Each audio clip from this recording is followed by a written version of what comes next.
সংগ্রহের শেষ দিন এবং আজকে বিকেল 4টা পর্যন্ত এই মনোনয়নপত্র সংগ্রহ করা যাবে।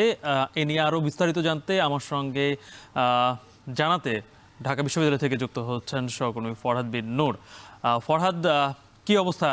যেহেতু এখন পর্যন্ত ঢাকা বিশ্ববিদ্যালয়ের যারা বড় যে ছাত্র সংগঠনগুলো তারা কিন্তু এখন পর্যন্ত এই মনোনয়নপত্র সংগ্রহ করেনি, আজকে সংগঠনগুলোর প্যানেল ঘোষণা কখন হবে বলে আপনার কাছে কোনো তথ্য আছে কিনা? আর শেষ দিনে যেহেতু আজকে 4টার মধ্যে মনোনয়নপত্র সংগ্রহ করতে হবে, একেবারে শেষ পর্যন্ত আপনার কাছে কি তথ্য আছে বিস্তারিত জানাবেন। গালিব, আমরা এখানে আসার পরে যে চিত্রে দেখেছি, আজকে কিন্তু সকাল 10টা থেকে বিকেল 4টা পর্যন্ত এই মনোনয়নপত্র সংগ্রহের সময়, এবং আমরা দেখছি যে 10টা বাজার পরপরই কিন্তু এখানে বেশ কিছু যারা প্রতিদ্বন্দ্বিতা করবে ডাকসু নির্বাচন তারা কিন্তু ইতোমধ্যেই অনেকে এখানে আসছেন এবং তারা ফর্ম কিনছেন।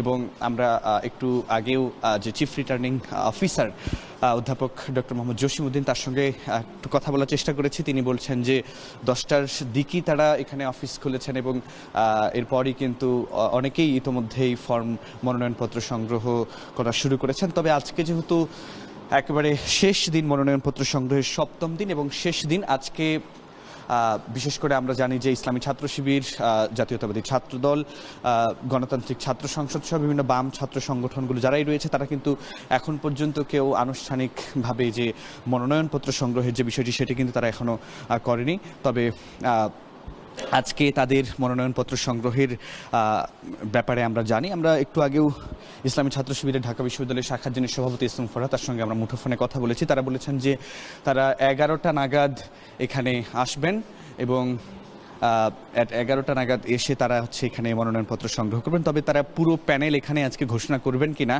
সে বিষয়ে তিনি নিশ্চিত জানাননি। এবং আমরা যতটুকু জানি যে কালকে থেকে আমরা দেখেছি যে জাতীয়তাবাদী ছাত্র দলের বিভিন্ন নেতাকর্মীরা কিন্তু তারা তাদের দলের হয়ে ডাকসু নির্বাচনে প্রতিদ্বন্দ্বিতা করার মতো অনেকেই আভাস দিয়েছেন এবং তারাও হয়তো আজকে এখানে আসবেন এবং তারাও মনোনয়নপত্র সংগ্রহ করবেন। এবং আমরা গত 6ষ্ঠ দিনের কথা যদি বলি, যে গতকাল 6ষ্ঠ দিন পর্যন্ত মনোনয়নপত্র এখানে 28টি পদের বিপরীতে 125 জন প্রতিদ্বন্দ্বিতা করার জন্য ফর্ম সংগ্রহ করেছিল এবং আজকে সেই সংখ্যাটা হয়তো 2-3 গুণও বেশি হয়ে যেতে পারে, কারণ আজকে বড় ছাত্র সংগঠনগুলো তারা কিন্তু আজকে আনুষ্ঠানিকভাবে শেষ দিনে মনোনয়নপত্র সংগ্রহ করবে। তো এই ছিল আমার কাছে গালিব সবশেষ তথ্য। ডাকসু নির্বাচনের আজকে মনোনয়নপত্র সংগ্রহের শেষ দিনে এনে বিস্তারিত জানাচ্ছিলেন সহকর্মী ফরহাদ বিন নূর।